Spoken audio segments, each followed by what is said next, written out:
Wil Haygood is an award-winning journalist and author. He served as a national and foreign correspondent at the Boston Globe and then at the Washington Post. He is the author of several extremely successful books, including the best-selling The Butler, A Witness to History, Showdown, Thurgood Marshall and the Supreme Court Nomination That Changed America, and Sweet Thunder, The Life and Times of Sugar Ray Robinson, among others. The Butler was, as you may know, adapted into the critically acclaimed film directed by Lee Daniels. Haygood has also received a John Simon Guggenheim Memorial Foundation Fellowship, a National Endowment for the Humanities Fellowship, and the 2017 Patrick Henry Fellowship Literary Award for his research for Tigerland. Notwithstanding all of these very impressive accomplishments, perhaps the most important thing that you need to know about Wil is that he is a regular here at Politics and Prose and one of the store's most treasured local authors. In his new book, Tigerland, Haygood turns his attention to Columbus, Ohio in the late 1960s and recounts the extraordinary story of East High School, a segregated school where the basketball and baseball teams achieved something that had never before been achieved in Ohio high school athletics. They both won state championships in the same academic year. And in the process, they provided Ohio with a narrative of racial unity at a time when the state and the nation were in dire need of one. With his customary attention to detail and historical context, Wil engrosses us in the lives of his story's heroes, the players, the coaches, the parents, the principal, the cheerleaders, and the local politicians. Tigerland is a remarkable story told with masterful skill by an author who is perfectly suited to tell it. Please join me in welcoming Wil Haygood.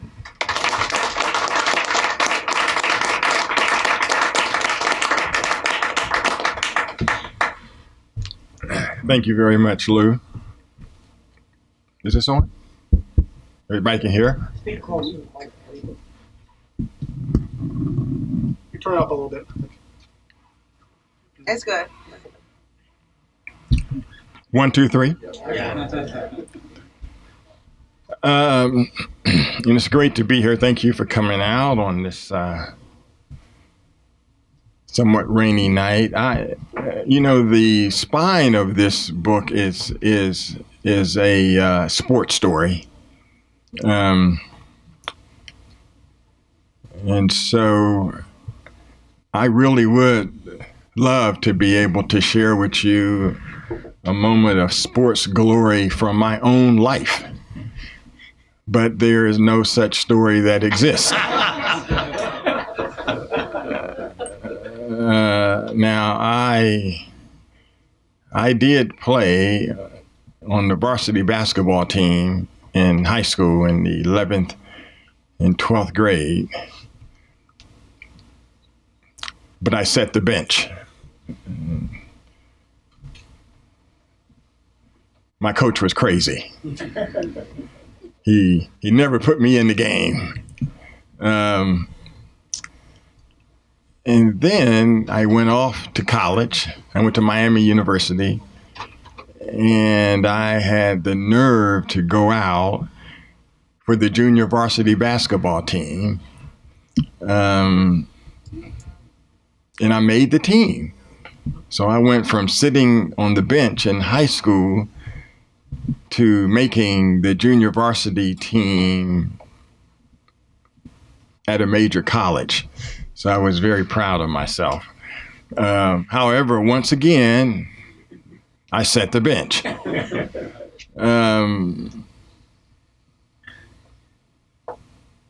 I did break out of a scoring slump against Ball State, and I scored 4 points.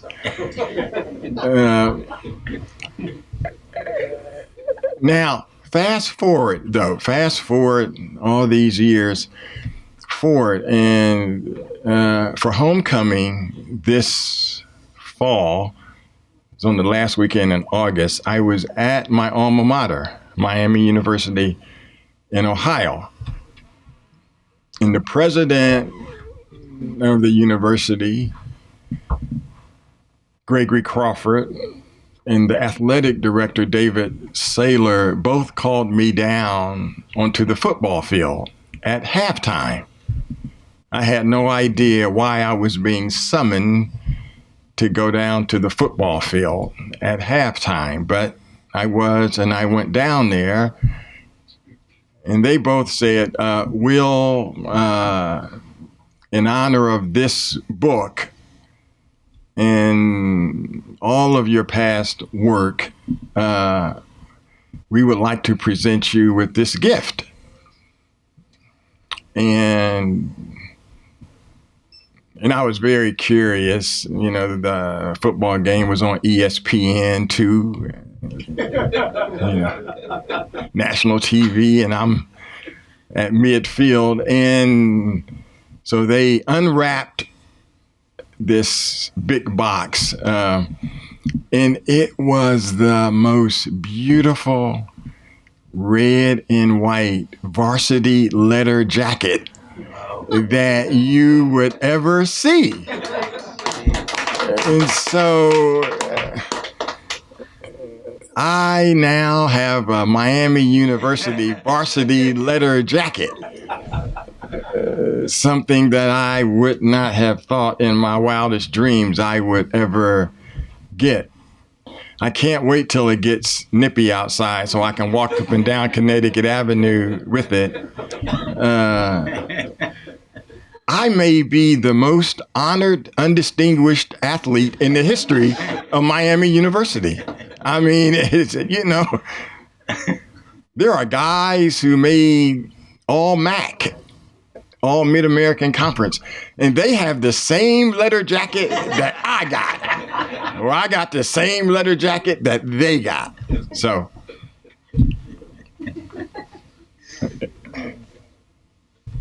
So my little sports story has ended on a sweet note with my leather jacket. Tigerland, this book, it's about this all-black high school in Columbus, Ohio in 1968 that was still segregated, that should not have been segregated because of the 1954 Supreme Court ruling, but it was. The city had done some very tricky things, and the high school was still segregated. But deeper in this story is the story of a 13-year-old kid whose mother moves from the north side of the city to the segregated east side. And little Wil Haygood, all of a sudden, in the summer of 1968, was awash in the riots that had racked the east side of the city. Some of my most vivid memories that summer were of tanks circling the housing project where my single mother with 5 kids had moved to because that was the only place that she could afford. And it was very disturbing because I had left in the tranquility of the north side of town where we lived with my mother's parents, my grandparents, over to the east side of town, which was edgy, and now there were tanks and there were gunshots, and it was as if I had landed in the strangest place ever.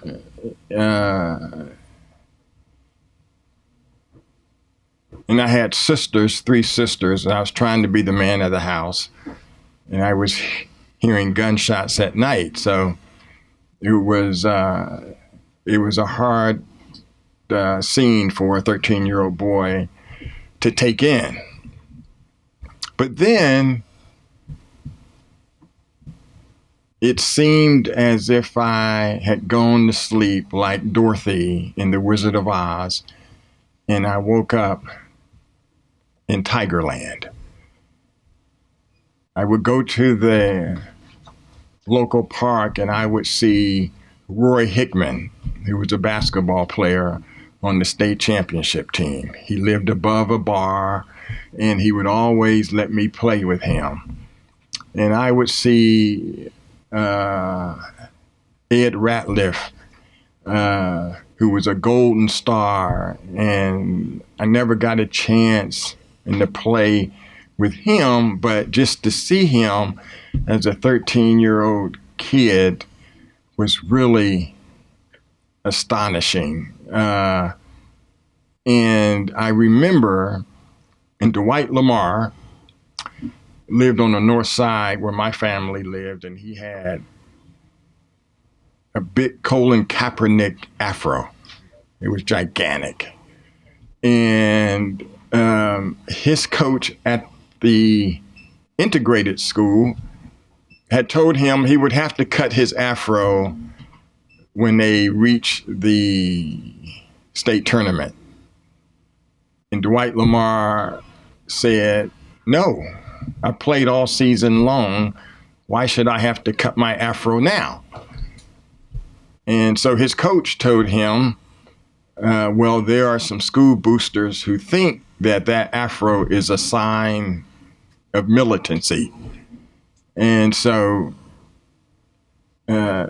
he was in his junior year of high school, very disturbed now, very upset. And because because his coach was telling him that he would have to cut his afro, and they're in the tournament. And he said, well, what if I don't cut it?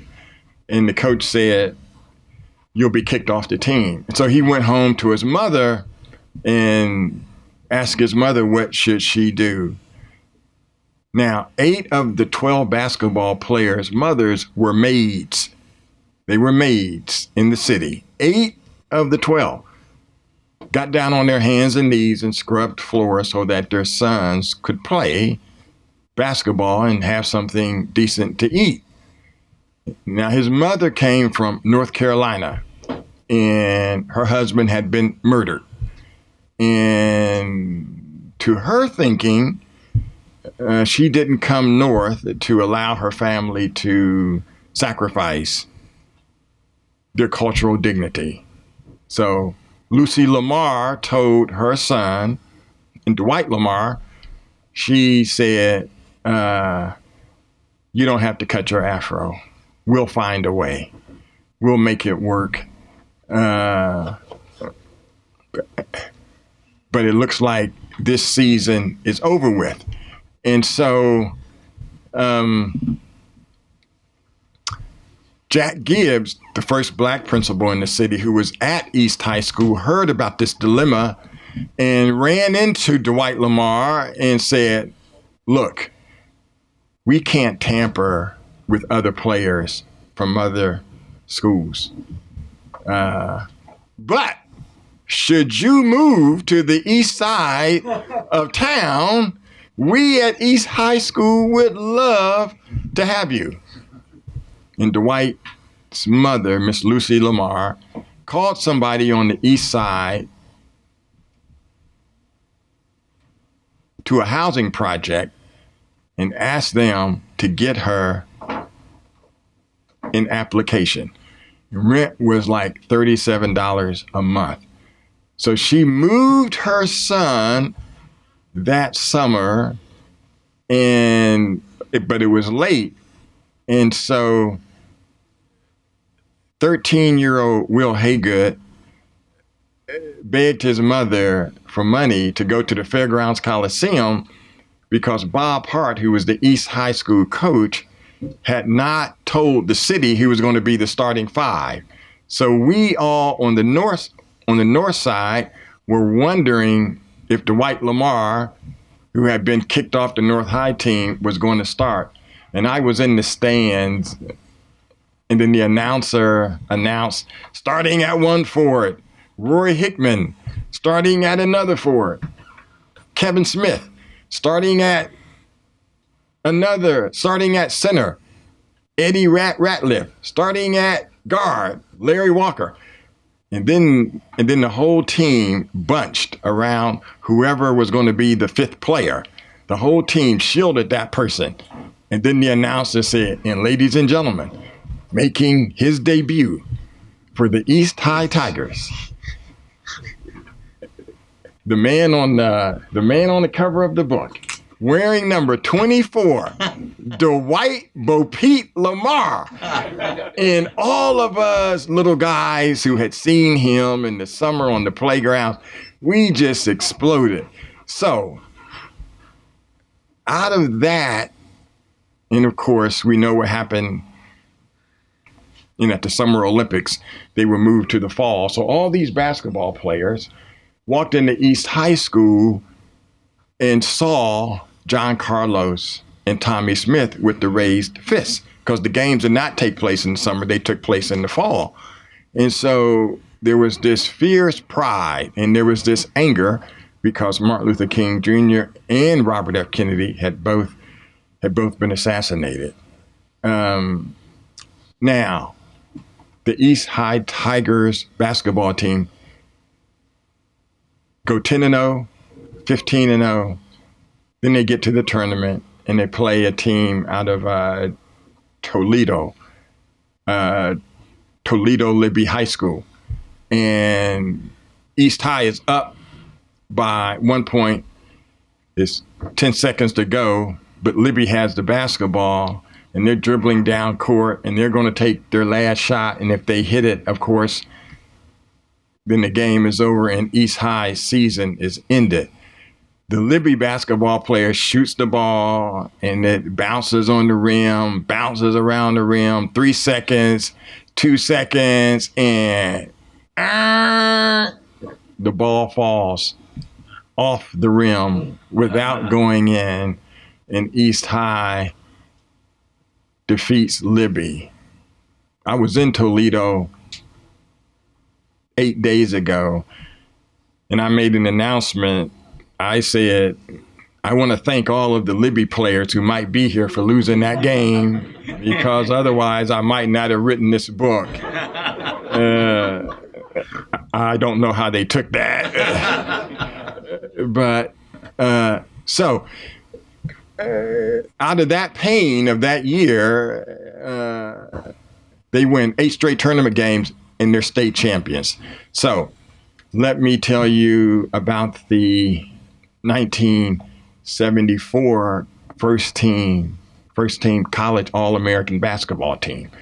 It consisted of David Thompson from North Carolina State, Bill Walton from UCLA, Doug Collins out of Illinois State. That's 3 members of the 5-member team, 3 members. The 4th member, Eddie Ratliff, Long Beach State University via Columbus East High School. The 5th member, Dwight Bo-Pete Lamar, University of Southwestern Louisiana via East High School. East High School damn near made up half the team. 2 of the 5. And what an amazing story. Their coach, who was white, Bob Hart, had landed at Normandy in World War II. And after the war, he went back to college. And he wrote his senior thesis, small college in Ohio. And his senior thesis was the unfair treatment of the black soldier in World War II. So when he got to East High School, some of his friends had told him, hey, I don't think you want to teach at that all-black school. And he was exactly where he wanted to be. He was a progressive. He was right where he wanted to be. He got sick in life and told his 3 daughters, he said, I wonder why I'm not in the Hall of Fame. He said, there are coaches in this state who he won three total championships. He said, there are coaches in this state who are in the Hall of Fame and they haven't won any state championships. How come I'm not there? And then he told his daughters, he said, I do not want to be inducted after I'm dead. Well, he died and he wasn't inducted. Then 6 years after his death, he was finally inducted. But there's sweet justice because Bob Hart's name appears on the dedication page of this book. Weeks later, the East High Tigers baseball team starts their season, and they have a 5-game losing streak. Nobody thinks nothing of the team. Sometimes at their games, there are 2 and 3 people in the stands. They have no dugout. The school is too poor to build one. Their baseball field is like a mile from the school, so the players have to walk to the baseball field. So sometimes even when they get there, they're tired. Had a coach, he was also white, Paul Pinnell. But the tournament is round robin. So no matter what your record is, everybody is invited to the tournament. And they have a 5-game losing streak, but they get to the tournament and they win the first 2 games. Now, you have to win 8 total games in the baseball tournament to be crowned state champion. Not a single sports writer in the state had picked East High to win the state. They had never won a state baseball championship. And they get to the 5th game and they play Bexley, which is mostly all white school, very rich school, a very moneyed school. And the day before the game, Paul Pinnell, who was the school monitor, he was a baseball coach in the school monitor.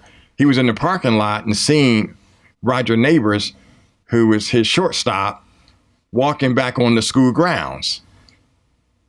And Coach Pinnell says to Roger had a bag that had a red S on it, which meant that he had been on Mount Vernon Avenue at Sandy's Hamburgers joint, because that was their, motto or logo. It was a red S.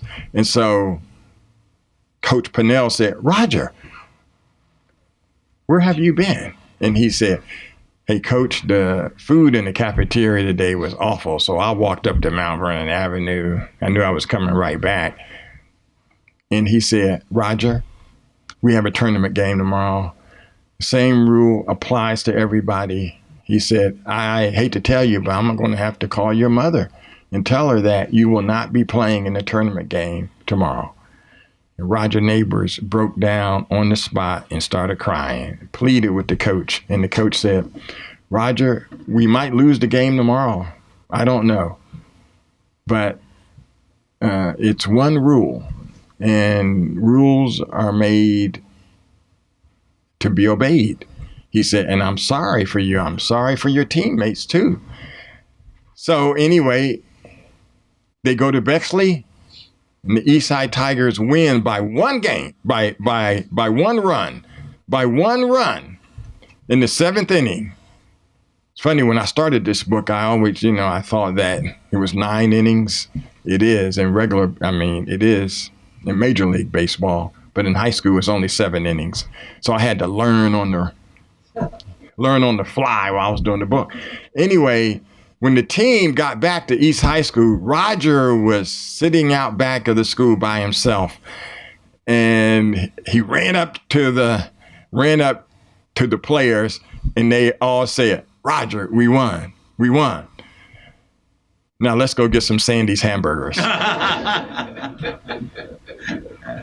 So what I'm gonna do is read just a little snippet of the book, to just really short snippets. And I don't know. Somebody asked me the reason for wanting to do this book. Those movies like Friday Night Lights and Remember the Titans and Who's Yours. Well, those books are about journeys to the state championship game, and most of those teams did not win. But these cats won. They won. They had a journey and they won. If there was any justice, they would have been on a box of Wheaties. by 1971 or 1972. I mean, they were just astonishing. Anyway, here's a little snippet. Amid all the pain, the deaths, in the glass-strewn streets, in the military tanks patrolling the neighborhoods, the city's intermittent juvenile curfew, change was indeed coming. And some of it came in the form of 2 statewide athletic championships happening just 60 days apart. Blacks especially had never witnessed such a collective and back-to-back example of athletic prowess. In a city without a professional major league sports team of any kind, a high school could take on a feverish dimension, not to mention a cult following. Blacks held no political strength in the city, but they did now have athletic strength. The nation may have been on fire, and those embers still burning, but these championships were both undeniable and fortifying. They seemed, in their own unique way, to say to those who needed uplifting, hold on. It was here, through the fall, winter, and spring of 1968 and 1969, a season of glory unfolded that would make national history. It was here, in the storefronts up and down Mount Vernon Avenue, that the salesmen and saleswomen began at first pinning those portraits of the slain Martin Luther King Jr. to the storefront windows. Then, a short while later, to the same walls and windows, they began pinning up portraits of those basketball and baseball players from the neighborhood. A dreamer was shot down, but the prophet had left more than just anguish behind. 27 limber black boys across 2 sports would rise up through the smoke. They had something to prove to the world. This is the story of how it all happened. So that's just a little, then I'm going to read a final little snippet.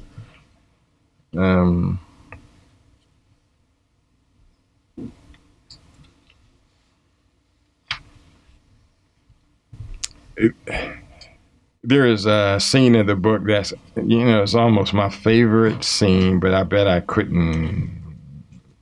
won't be able to find it. It is, I got it. Golly, I got lucky. I got it.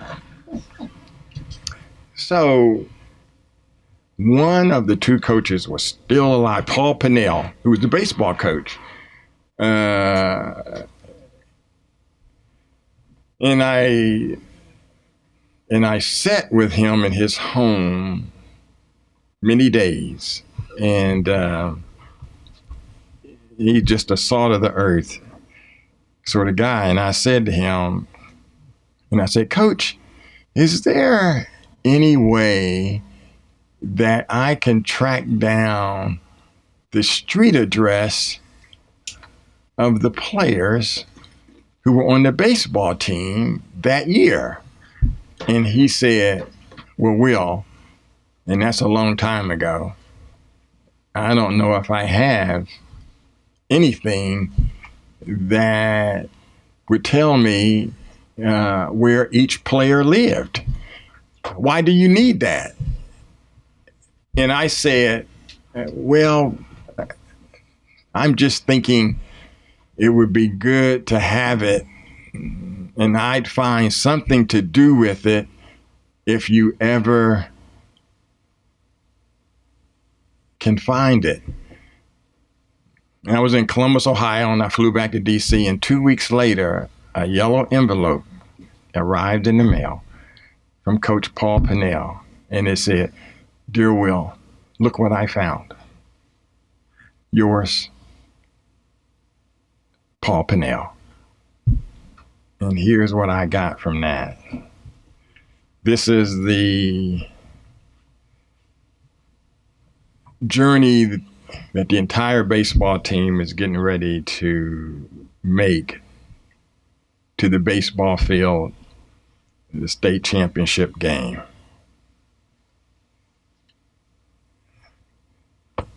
the scene is so dear to me because, these were all like, substandard street addresses, substandard homes, but with all the love of their mothers wrapped in that house, wrapped in these little apartments.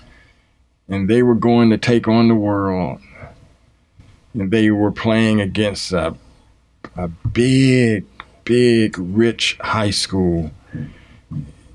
And that was out to stop their dream. And here's the scene. In the early afternoon of May 30th,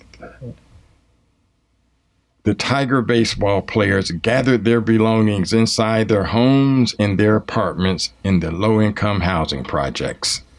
The night before, some of their mothers had washed their uniforms by hand. Some of the players had washed their uniforms themselves. They still had mismatched belts and worn down cleats. Leroy Crozier came out the door at 1152 East Rich Street. Garnett Davis from 1629 Oak Street. Robert Cathrall from 421 Chatfield. Ernie Locke out the door at 980 Caldwell Place, apartment 21. Phil Mackey said goodbye to his mother at 1447 Fair Avenue. Larry Mann emerged from 1586 Tiffin. Kenny Mizell exited from 980 Caldwell Place, apartment 24. Roger Neighbors stepped into the day from 453 Eldridge. Norris Smith from 216 North Garfield. Richard Twitty from 309 Linwood. Harry Williams from 2483 Brockton Court. Ray Scott from 364 North Garfield. Tony Brown from 1200 Arthur Place. Eddie Ratliff emerged from 1201 Bryden Road, walking past an alcoholic stepfather who was already mumbling nonsense. In every one of their homes, either on a wall or atop a mantelpiece, sat the image of Martin Luther King Jr., dead 13 months now. They were Tigers, and they didn't just have an appointment on the north side of the city. They had a dream. They were going to meet a group of baseball players from Cleveland St. Joseph High School who aimed to stop their journey, and they were intent on not letting that happen. Jack Gibbs, the school principal, met them as they walked onto the Ohio State University field. As the players looked at him and then beyond him into the bleachers, they saw a sight they had not seen all season long. Hundreds and hundreds and hundreds of East High School Tigers, whistling and yelling and waving pom-poms. Then that old Tiger chant erupted. I went down to the river, oh yeah, and I started to drown, oh yeah. I started thinking about them Tigers, oh yeah, and I came back around, oh yeah.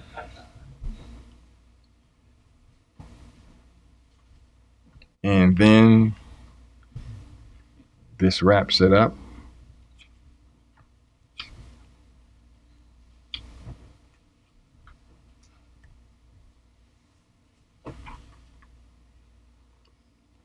They had the East High basketball team and the baseball team made history.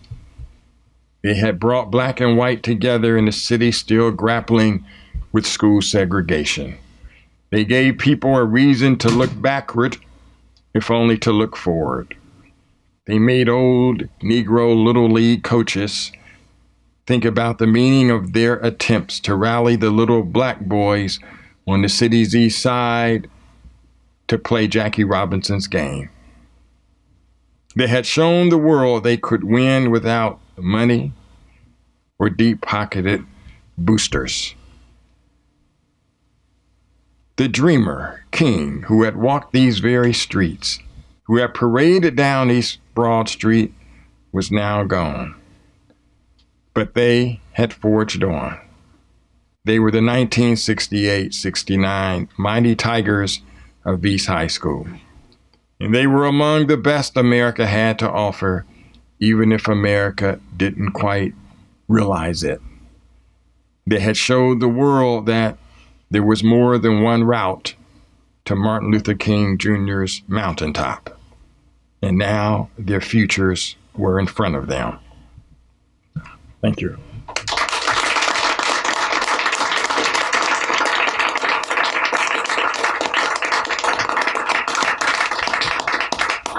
So there was just an event in my hometown of Columbus last week, and all of the players were there from both teams. It was very poignant, and the mayor was there, and he spoke first, Mayor Ginther. And he said,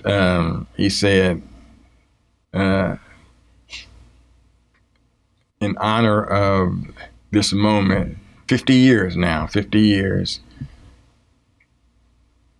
there's never been anything in this city showing any tourist what this team did in a very emotional, tough, heartbreaking year in this nation's history.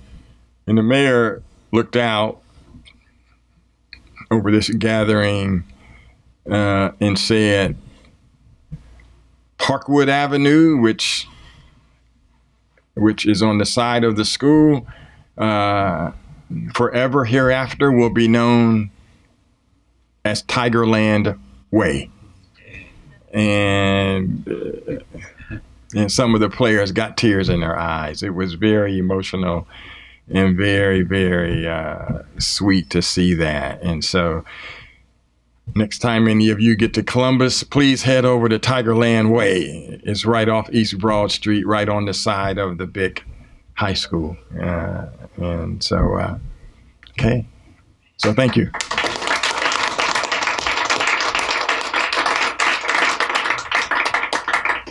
And if there are any questions? Thank you for your wonderful book. It was a fascinating story. Thank you. So it brought me back to my roots in Columbus, Ohio. I'm a Buckeye, born there in 1948. I think I'm a little older than you. Okay. Graduated high school in 66. Okay. So I think my mother, she's no longer with us, but I think she taught in Columbus public schools after the war, but I'm not sure where. Oh, wow. Okay. So I'd like to find out. So my question is, in 1966, Texas Western became the first all-black team and played an all-white Kentucky team, and they won a historic victory. Yep. What, if any, impact did that have on those high school players at East? Was that something talked about? Was it like, wow, we did this? Yes, yeah. That's mentioned in the book. Yeah. Yes, one of the players who I interviewed, who was the starting center, a guy named Kevin Smith. As soon as we sat down and he started digging into his pancakes, he said, one of the big things, Will, that we were talking about that year, we were looking back and we were talking about the Texas Western game. He said, because that was a real game changer. And so, yes, so that game is mentioned in the book, and his quote about that game is mentioned in the book. Yeah. Miami of Ohio, still known as the cradle of coaches. Any number of famous coaches have gone to school there. Yes. You mentioned the Ohio State University. Did they have any role in any of these events? Yes. And that's a great question.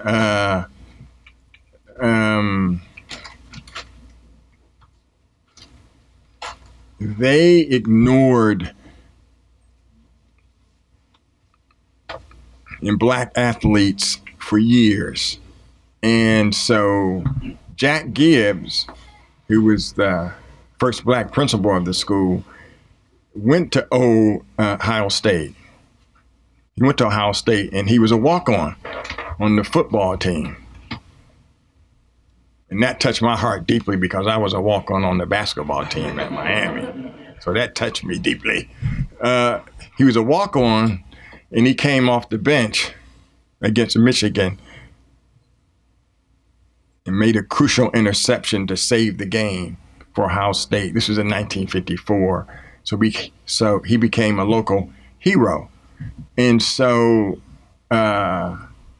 Gibbs was passed over twice for the principal's job at all black East High School. And Jack Gibbs was black, and he was passed over twice. On his third chance at the job, which came in 1967, Woody Hayes, the football coach, the legendary football coach, goes downtown to the school board. He's a big figure in the city, and he says, "Don't let it happen again." And he laid down the law, and that's how Jack Gibbs got the job at East High School. It took Woody Hayes to go and tell the school board, stop this evilness, stop it. And also, the two stars of the team, Eddie Ratliff and Dwight Lamar, both who would become first-team college All-Americans, were not recruited by Ohio State. In the 1968-69 season, Big Ten, Ohio State had 14 basketball players. 13 of them were white. They had one black basketball player. So Jack Gibbs was furious that they did not come to his high school to offer scholarships to these two players. And so it was really, really sad. Yeah. It really was. Fred Taylor, who was the coach on the basketball team, was later fired. So Ohio State would never do that again, of course. Ohio State's athletic director and president are both African Americans. Okay. Yes. Good evening. Evening. Class of 85 at Miami, love and honor. Oh, love and honor. Absolutely. Right on. Can you talk a little bit about what it was like to grow up, where you grew up, and then to come to Miami, which was not a very diverse campus. Mm-hmm. Still struggling with that now, but especially back when you went to school there. Yeah. And maybe talk about, I'm fortunate to, just in reading a Miami magazine, I know about the time that you and Jeff Pegues, who's also a Miami alum, mm-hmm. Right. spoke at a session on race at Miami.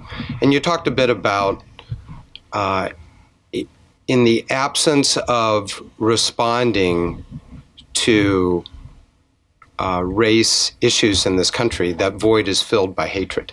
Yeah.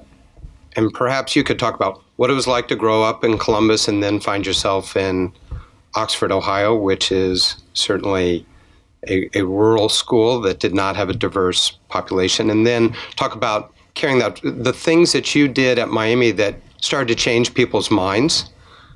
And then where we are today in race relations and the kinds of things we perhaps could be doing to not let that void go silent, which gets filled with hatred. Yeah.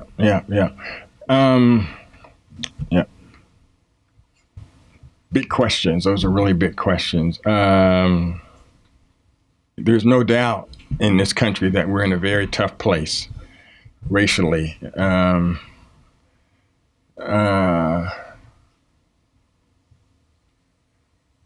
We never needed some TV reality star to tell us who makes America great. These basketball players and these baseball players and these coaches and these teachers in this book are part of what made America great. Not somebody selling real estate up in New York and denying blacks the opportunity to live in those apartments. Simple as that.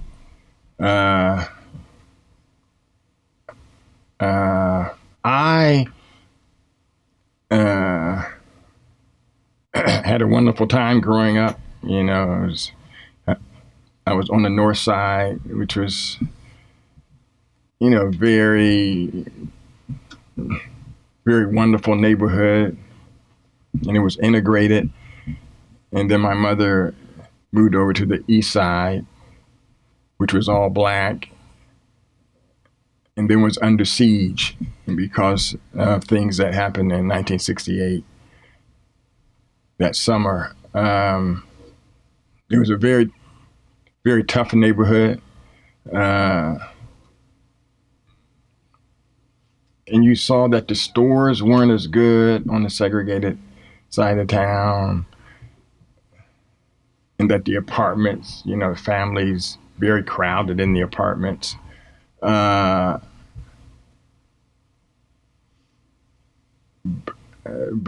I knew, and I wanted to go to college. I knew I wanted to go to college. And I was at the counselor's office one day, and I saw many brochures, you know, and I started flipping through them, and I loved the red brick look of Miami University. You know, it's a very lovely campus. And so I said, that's where I want to go to school. Right there, Miami University. Now, nobody in my family had ever gone to college, but I just had it in my mind. That's where I'm going to go. So I went to the school counselor the next morning, and I told her, I said, I made my decision. I know where I want to go to college. And she said, oh, Will, really? Where? I said, Miami University in Ohio. And she said, I don't think that's the school for you. First of all, I don't think you'll be admitted. And if you are, it'll be a tough road. And I remember just sitting there like in stony silence, like, how dare a counselor tell a student that? I mean, it was awful. And I'm trying to connect what was in my mind, because people have asked me this before. I knew I was going to find some way to prove her wrong. I just knew it. And I think that the genesis of that moment is when I was in the 8th grade. I went out for the basketball team, and I was cut. You know, you sleep the night before. I know I made the team. You know, I was firing jumpers yesterday at practice. I know I'm on the team. Let me get ready and shoot. And I ran to school, and I ran to the gym door, and my name wasn't on the roster. And I remember tears. You know, I was crushed. You know, because I had practice all summer, and the coach cut me. And I remember going to his office that day about 2:00, knocked on his office, and he turned around and looked at me after the door opened, and he said, yes. I said, excuse me, coach. I think you made a mistake. I really should be on the team. I think I'm much better than some of the players who made the team. And, I was just a little skinny guy. And he stood up and he said, how dare you come into my office and tell me that I can't coach. And I flinched. I said, no, coaches, what I'm doing, I'm just asking for a second chance. I just like to have a second chance to make the team. And he suddenly looked, like nervous, and he said, nobody has ever asked me such a question before who's been cut from the team. And he said, you can show up at practice today. Show up at practice at 4:00. And if I cut you again, I don't want you to ever darken my door. And so I showed up at practice. Some of my friends from the neighborhood were like whispering, like, he got cut. Why is Wil out here? I'm going through drills and just shooting my layups. And after practice, when the coach asked the team and they gather in the center of the court, and he says, all right, fellas, had a great practice. I'll see everybody tomorrow at 4:00. And all the guys ran off to the locker. And I'm standing there with the coach. And I said, excuse me, coach, does that mean me too? And he screamed, he said, didn't I say everybody?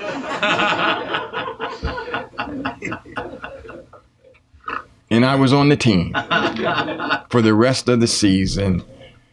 And it was, so fast forward, I'm sitting there with the counselor who told me that I would not be accepted at Miami. So I applied. And I remember running home in the weeks after I applied,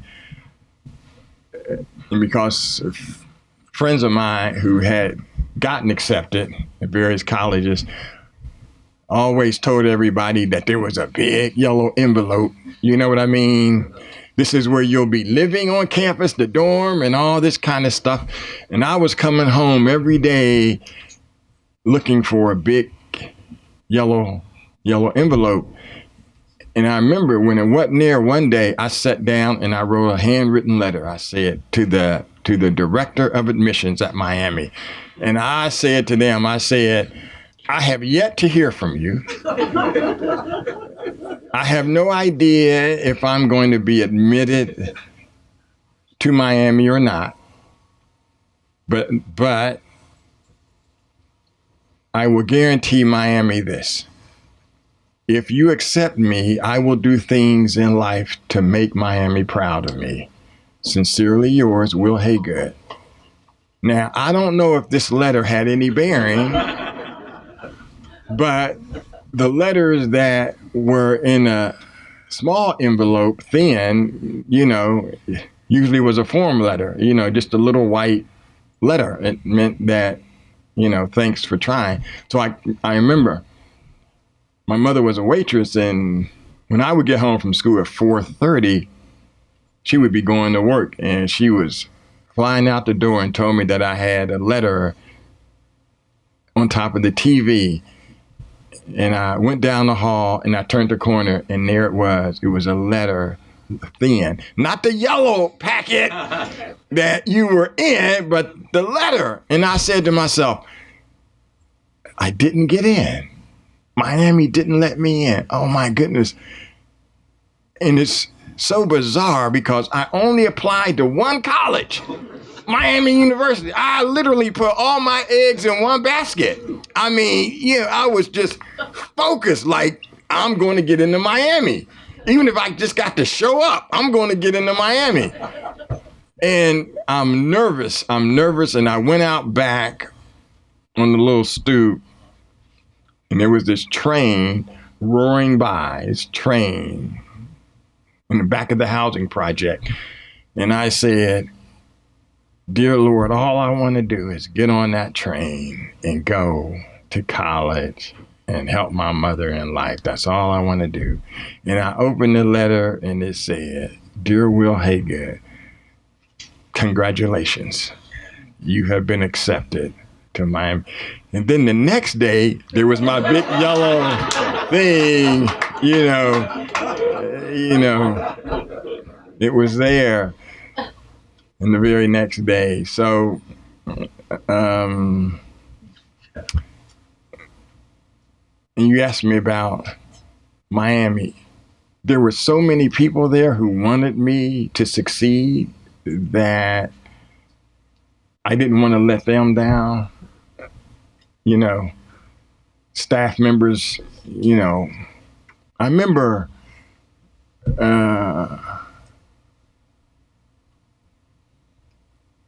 it's a tough story to tell. I don't even know if I can get it out. But I remember one summer my mother had lost her waitress job in Miami, would send you, in this letter, and it would say, and looking at your financial package, we would like you to bring